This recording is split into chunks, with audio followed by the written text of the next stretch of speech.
Hello. Thank you for taking the time to listen to this audio clip and watch this little video clip. I just whipped up something funny in a game I thought I would share. I don't know. I just thought it would be something interesting to look at. Well, you get to hear me yap a little bit. So, who am I? I'm Jude McKenzie. I'm at this point a junior at the University of Northwestern St. Paul. And this is a presentation or recording I have to make for digital ministry. So I guess I'll just hop right into it.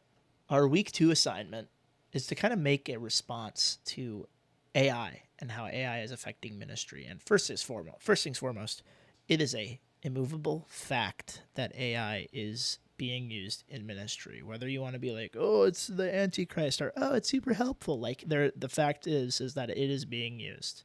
In some ways, maybe more than it should be. In other ways, maybe it could be used more and it'd be very helpful. So to kind of begin, I'd like to take a moment to kind of talk about what my understanding of the situation is ahead of time. This is something that I've done in previous presentations and as well as in previous research topics I've had to go through.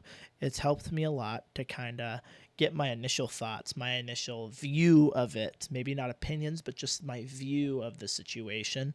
And I figured it would be best to kind of start with what my view of AI is in ministry, because I mean, obviously that's the whole point, but I wanted to start with something broad so I could see how it changes after doing my research. So, as I record this little clip, I'm reading what I wrote as my original thesis. I've already done my research, so I might pop in here and there and give a few takes about what I think is important to keep in mind having done research. So, very first, when it comes to ministry, there's kind of an important thought process that I had is like, why do I think AI is being used? And secondly, how do I think it's being used?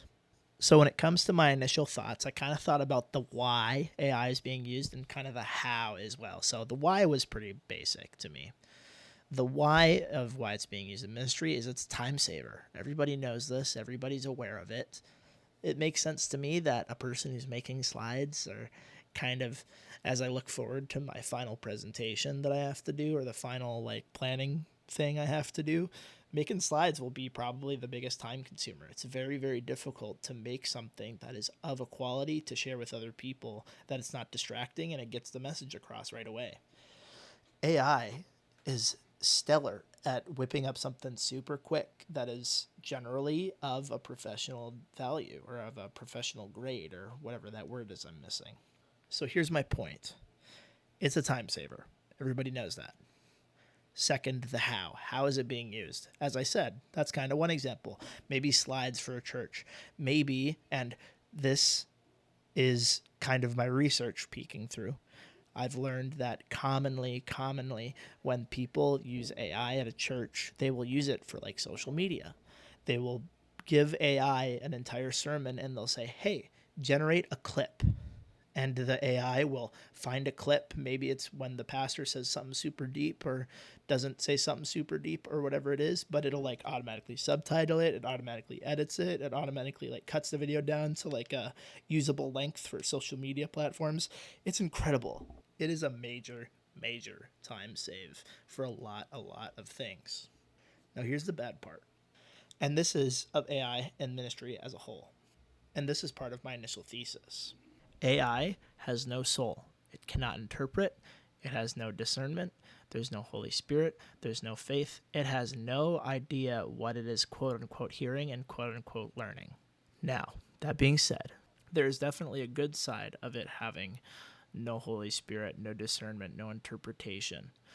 When a person were to ask something super direct that's information based, let's say they want to learn about Calvinism versus Arminianism, they can get a fairly decent, pretty solid answer from AI very quickly. But, and here's the caveat, it is that person's responsibility to then do research outside of it. And part of the research I did, I learned that there is a very small amount of people that actually engage with the internet after using AI. People will use it to get a quick answer and move on with their day. Whatever it is, they look up, they will get their answer and move on. From the research I've been reading, they have it between somewhere 1% and 3% of people engage with AI after the first question. Now, what does that mean? As they describe it, and particularly Pew, as I'm reading this, how they describe it is that it's probably the case of people getting their answer and being satisfied with it and assuming that it's correct. That's the important part, is they read something from AI and they assume that it's correct. But as I said, it is your responsibility to find out whether or not something is correct. So here's back to the good part. It's good that you can get information quickly. But what's really bad about it is that you don't know if it's true or not 100%. When it comes to gathering information, gathering and training these data models from public data, a random Joe Schmo on Reddit has as much say in an idea as Thomas Aquinas does. Like that's ridiculous to think about. So when you look something up, it will use publicly available data. And because of that, if a book is not online, seldom will it use that book to answer a question. So if you're looking up something very specific, there's a good chance you may not get a real answer. But the AI does not know that. It assumes that it has all the information. There is no like, oh, but I might have this wrong. AI will tell you with 100% certainty that what it says is quote unquote true. And I make that distinction because there are situations where AI will acknowledge, most oftenly in like religion cases, like ministry is, hey, this is an opinion. This might not be 100% true. Whatever it is. But the information that's sharing, it delivers in a way that conveys to the person reading it, this is true. Now, the second part of our assignment is this. What are the readily available tools that are available to use? So everyone knows, well, obviously, I'm not going to cater towards people that don't know. I'm just going to make a blanket statement. Everyone knows what ChatGPT is. It is by far and way, way above second place, the most common, most used AI. Now, is that good or bad for ministry? Number one, I think that's bad for ministry. That, again, initial thesis. Number two, having done research, having used ChatGPT for random questions, I asked it about like the Sermon on the Mount, and then I randomly asked about Calvinism and Arminianism because I think that that's a very good information-based thing that AI can tell you about.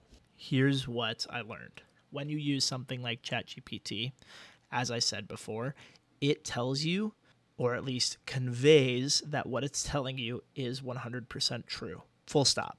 Second, what it does is it assumes that it has all the information. Full stop. Now, number three, it does not show you where it's getting its information. Let's say it makes a blanket statement like 90% of the cats in the world are black cats, which obviously, random statistic, that's not true.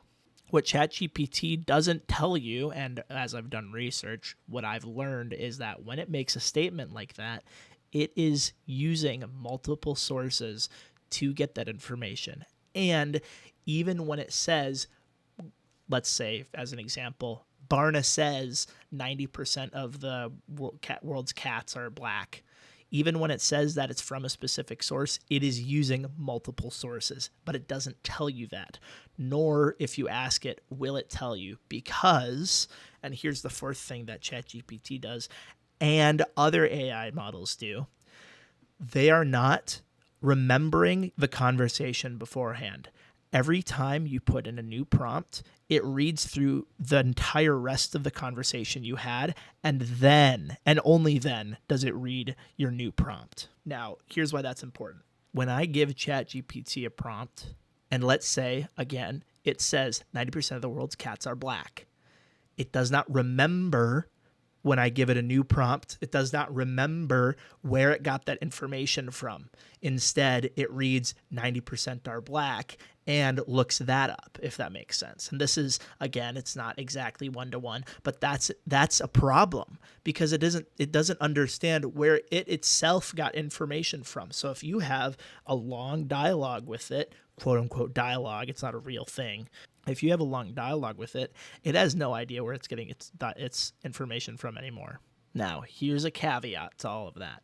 There are some AI, for instance, the very high-profile one, Grok, which is intentional about being able to keep information that it learns. So when you look something up, as I did, again, the same prompts that I gave ChatGPT before, as it looks things up, as it draws from its data bank of information, it will show you where it's getting information from. And you can ask it very specifically where you got information from with a few buttons that it gives you access to. So to me, that's a very, very important step for something like ministry. Now, should you be using it 100% of the time? No, of course not. That's not what I'm getting at. But in the edge cases where you would use AI, it's important to know where you're getting information from. Now, that was my brief, albeit fairly rudimentary, but I think I gained some very interesting knowledge having done that. Now, the third part of our assignment is this. Test out and experiment with different various ways that a church or ministry leader might utilize these tools to accomplish their work. Not even looking at how to do it. It is so plainly clear that there's AI in like basically everything now. And one thing that AI is very, very, very, very good at is administrative work.